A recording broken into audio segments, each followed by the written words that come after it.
నెల్లూరు జిల్లా కోవూరు నియోజకవర్గం కోడూరు మండలం రాజపాలెం సెంటర్లో కోవూరు శాసనసభ్యురాలు టీటీడీ పాలక మండలి సభ్యులు వేమిరెడ్డి ప్రశాంత్ రెడ్డి జన్మదిన సందర్భంగా నార్త్ రాజపాలెం గ్రామంలో మండల తెలుగుదేశం పార్టీ నాయకుల ఆధ్వర్యంలో మాజీ గ్రంథాలయ సంస్థ చైర్మన్ మందపాటి ప్రవీణ్ కుమార్ రెడ్డి సహకారంతో పెద్ద ఎత్తున జరిగిన జన్మదిన వేడుకల్లో మండల నాయకులు కలిసి పాల్గొని కేక్ కట్ చేశారు. ముందుగా నార్త్ రాజపాలెం లక్ష్మీ ప్రసన్న వెంకటేశ్వర స్వామి దేవస్థానంలో పూజలు నిర్వహించారు.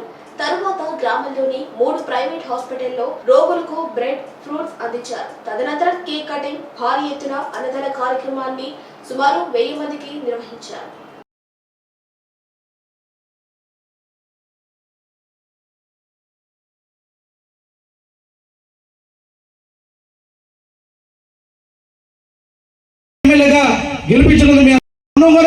గారు ఒక ఆలోచన మాట్లాడి జన్మదిన సందర్భంగా పదాలు తెలియజేసుకుంటారు.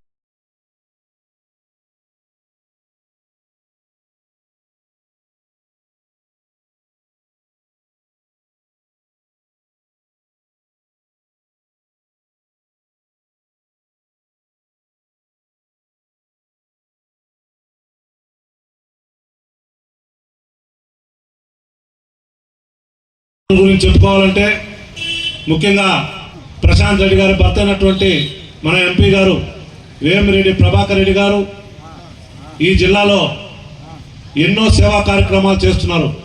ముఖ్యంగా మనందరం ఒకటే గమనించాలి, వేమిరెడ్డి ప్రభాకర్ రెడ్డి గారి కన్నా ఎంతో మంది కోటీశ్వరులు నెల్లూరు జిల్లాలో ఉన్నారు. వేమిరెడ్డి ప్రభాకర్ రెడ్డి గారు, ప్రశాంత్ రెడ్డి గారు ఇద్దరు కలిసి ఎన్నో సేవా కార్యక్రమాలు ట్రస్ట్ ద్వారా చేస్తున్నారు. ముఖ్యంగా సాక్షాత్తు 1 సంవత్సరం ముందు విఆర్సీలో తిరుమల తిరుపతి దేవస్థానంలో ఎలా కళ్యాణం చేస్తారో అలాగే విఆర్సీ గ్రౌండ్లో లక్షల మంది జనం దాన్ని చూసే విధంగా ఏర్పాటు చేసిన ఘనత విపిఆర్ దంపతులది. 10 రోజుల క్రితం విఆర్సీ గ్రౌండ్స్లో కార్తీక మాసం సందర్భంగా కోట్ల రూపాయలు ఖర్చు పెట్టి సాక్షాత్తు ఆ శివుణ్ణి విఆర్సీలో పెట్టి అందరూ కూడా వేలాది మంది, లక్షలాది మంది జనాలు ఆ కార్యక్రమానికి పోయే విధంగా చేశారు. అలాగే విపిఆర్ ట్రస్ట్ ద్వారా పేద విద్యార్థులకి నెల్లూరులో ఒక స్కూల్ స్థాపించి ఉన్నారు. అలాగే జిల్లాలో 100 మంచినీటి మినరల్ వాటర్ ప్లాంట్లు ఉచితంగా నీరిచ్చేటట్టు జిల్లాలో 100 ప్లాంట్లు పెట్టిన ఘనత వారికి దక్కింది. నార్త్ రాజపాలెం గ్రామంలో గతంలో ఒక మినరల్ వాటర్ ప్లాంట్ ఉండింది. 8 నెలల నుంచి అది శిథిలావస్థలో ఉందని చెప్పి తెలియచేయగా వెంటనే స్పందించి 2 లక్షల రూపాయలు దానికి ఖర్చు పెట్టి మాకు ఈరోజు మంచినీరు మినరల్ వాటర్ వచ్చే విధంగా చేసిన ఘనత ప్రశాంత్ రెడ్డి గారిది. వాళ్ళ గురించి చెప్పుకుంటా పోవాలంటే చాలా సమయం పడుతుంది. ఈరోజు ప్రశాంత్ రెడ్డి గారిని కోవూరు నియోజకవర్గంలో అలాగే మన కొడలూరు మండలంలో కొంతమంది నాయకులు భ్రమలో ఉండి వైసీపీకి మెజార్టీ వస్తుందని చెప్పుకుంటా తిరిగారు. అలాగే ముఖ్యంగా నార్త్ రాజపాలెంలో ప్రసక్తే లేదు, తెలుగుదేశం పార్టీకి మెజార్టీ వచ్చే ప్రసక్తే లేదు, పందాలు కట్టండి అన్నారు. మా దగ్గర డబ్బులు లేక పందాలు కట్టలే, లేకపోతే కోట్ల రూపాయలు మన పందాల్లో కొడలూరు మండలం మెజార్టీ మీద అలాగే రాజపాలెంలో మెజార్టీ మీద కోట్ల రూపాయల పందాలు ఇక్కడ నాయకులు, వైసీపీ నాయకులు మమ్మల్ని అందరినీ పిలవడం జరిగింది. కొడలూరు మండలంలో 10,000 ఓట్లు పైన మెజార్టీ తీసుకొచ్చాం మనందరం. అందరం అన్ని గ్రామాల నాయకులకు ముందుగా నా అభినందనలు తెలియజేస్తున్న తెలుగుదేశం పార్టీ తరఫున. అలాగే మా నార్త్ రాజపాలెం గ్రామంలో 600 ఓట్లు మెజార్టీ వచ్చింది. మేమందరం నాయకులు రాజపాలెం అయితే మండలంలో అయితే మనందరం నిత్యం ప్రజల్లో ఉండి ఎప్పటికెప్పుడు ప్రజా సమస్యలు ప్రశాంత్ రెడ్డి గారి దృష్టికి తీసుకెళ్ళి మనం మండలాన్ని ఇంకొంచెం అభివృద్ధి చేయాలా, ఎవరెవరు గ్రామాల్లో వాళ్ళ ముందుకు పోవాలా. ప్రశాంత్ రెడ్డి గారు కూడా సిద్ధంగా ఉన్నారు. ఎప్పుడూ ప్రజల్లో ఉండాలి, ప్రజలకు సేవ చేయాలి, నాయకులను కూడా అభివృద్ధి చేయాలి, నాయకులు బాగుంటేనే ఊళ్ళు బాగుంటాయనే ఆలోచనలో ఉంది. మేడం గారు ఉన్నారు. అలాగే అందరం కూడా మన మండలంలో ఏకంగా ఉండి అందరం ఒకరికొకరు మాట్లాడుకుంటూ ఈ మండలంలో పలు అభివృద్ధి కార్యక్రమాలన్నీ కూడా మనం చాలా చేసుకోవాలని చెప్పి తెలియజేసుకుంటున్నాను.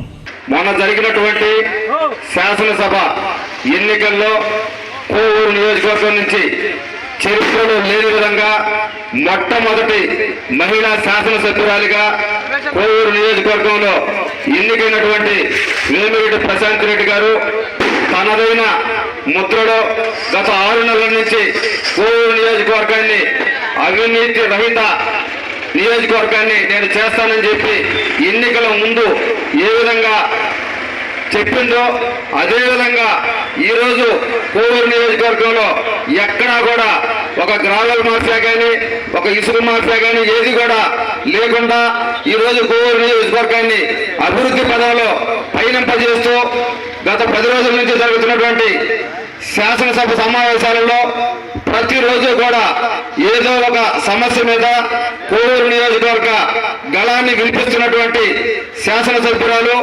వేమిరెడ్డి ప్రశాంత్ రెడ్డి గారు. గతంలో శాసనసభ్యులుగా కోవూరు నియోజకవర్గంలో అనేక మంది పనిచేశారు. ఇప్పుడు వేమిరెడ్డి ప్రశాంత్ రెడ్డి గారి శాసనసభకి మీ అందరి ఆశీర్వాదాలతో ఈ రోజు ఎన్నుకపడి శాసనసభ సమావేశాలు జరుగుతున్నాయి. ఒకసారి మన ప్రజలందరూ కూడా గమనించాలని విజ్ఞప్తి చేస్తున్నాం. ఈ కార్యక్రమం ఏంటంటే మేడం గారి జన్మదిన సందర్భంగా మేడం గురించి కొన్ని గొప్ప విషయాలు ప్రజలకు తెలియజేయాలని ఈ సభా వేదిక మాకు ఈ రోజు ఉపయోగపడుతుంది. ఏంటంటే ఈ రోజు గతంలో ఎన్నో మంది శాసనసభ్యులు ఈ నియోజకవర్గంలో పనిచేశారు. కానీ ఈ రోజు వేమిరెడ్డి ప్రశాంత్ రెడ్డి గారు ఒక శాసనసభ్యులుగా ఒక పక్క కనిగిరి రిజర్వాయర్ గురించి అసెంబ్లీలో మాట్లాడారు, ఒక పక్క చేనేత సంబంధించి మాట్లాడారు, ఒక పక్క మత్స్యశాఖ సంబంధించి నీటి సమస్య గురించి మాట్లాడారు. అనేక మంది పెన్షన్ లేక వితంతు పెన్షన్లు, విడో పెన్షన్లు లేక అదేవిధంగా వృద్ధా పెన్షన్ లేక ఇబ్బంది పడుతుంటే మేడం గారు గమనించి ఆ అంశాన్ని కూడా ఈ రోజు అసెంబ్లీలో చర్చించడం జరిగింది. ఇవన్నీ కూడా మీరందరూ కూడా గమనించాలని కోరుకుంటున్నాం. మీరందరూ ఆశీర్వాదాలతో ఈ రోజు నియోజకవర్గంలో 53,000 పైచలకు భారీ మెజార్టీతో వేమిరెడ్డి ప్రశాంత్ రెడ్డి గారిని ఎమ్మెల్యేగా గెలిపించినందుకు మీ అందరూ ప్రత్యేక ధన్యవాదాలు. మరి ముఖ్యంగా ప్రాముఖ్యంగా చెప్పుకోవాలంటే మా నాథరాజపాలెం గ్రామంలో 600 పైచలకు మెజార్టీతో ఈ రోజు మా రాజపాలెం మెజార్టీ ఇచ్చారంటే ఈ రోజు ఆ రుణం కూడా మేము తీర్చుకుంటాం. ఎన్నికైంది 4 నెలలు 6 నెలలు కాబట్టి రాబోయే రోజుల్లో రాజపాలెంకి ఏం చేయాలో కూడా మేడం గారు ఒక ఆలోచన ప్రకారంగా ముందుకు వెళ్తున్నారు. ఇక్కడ ఉన్నటువంటి మందుపాటి ప్రవీణ్ కుమార్ రెడ్డి గారు అనేక మంది నాయకులు, తెలుగుదేశం నాయకులందరూ కూడా మేడం గారికి ఒక ప్రోగ్రాం లిస్ట్ ఇస్తున్నారు. రాజపాలెంని ఏ విధంగా అభివృద్ధి చేస్తే మనం ముందుకెళ్తామనేది మేడం గారికి తెలియజేస్తున్నారు. ఇదే విధంగా 8 నెలల నుంచి రాజపాలెం వాటర్ ప్లాంట్ చెడిపోతే మేడం గారు సొంత నిధులు పెట్టి వాటర్ ప్లాంట్ తమ ట్రస్ట్ ద్వారా చేపించిన ఘనత కూడా వేమిరెడ్డి ప్రశాంత్ రెడ్డి గారు దక్కుతుంది. అదేవిధంగా రైతులు ఈ మొదటి గారికి నీళ్లు లేకపోతుంటే ఆడబట్ట కాలువలు ఊరుకోకుంటే ఈ రోజు సొంతంగా విపిఐ ట్రస్ట్ ద్వారా ఈ రోజు మిషన్లు పెట్టి ప్రతి కాలువ తవ్వించిన ఘనత కూడా వేమిరెడ్డి ప్రశాంత్ రెడ్డి గారు దక్కుతుంది. ఇవన్నీ కూడా ప్రజలు గమనించి రాబోయే రోజుల్లో మీ అందరి ఆశీర్వాదాలు ఎమ్మెల్యే గారికి ఉండాలని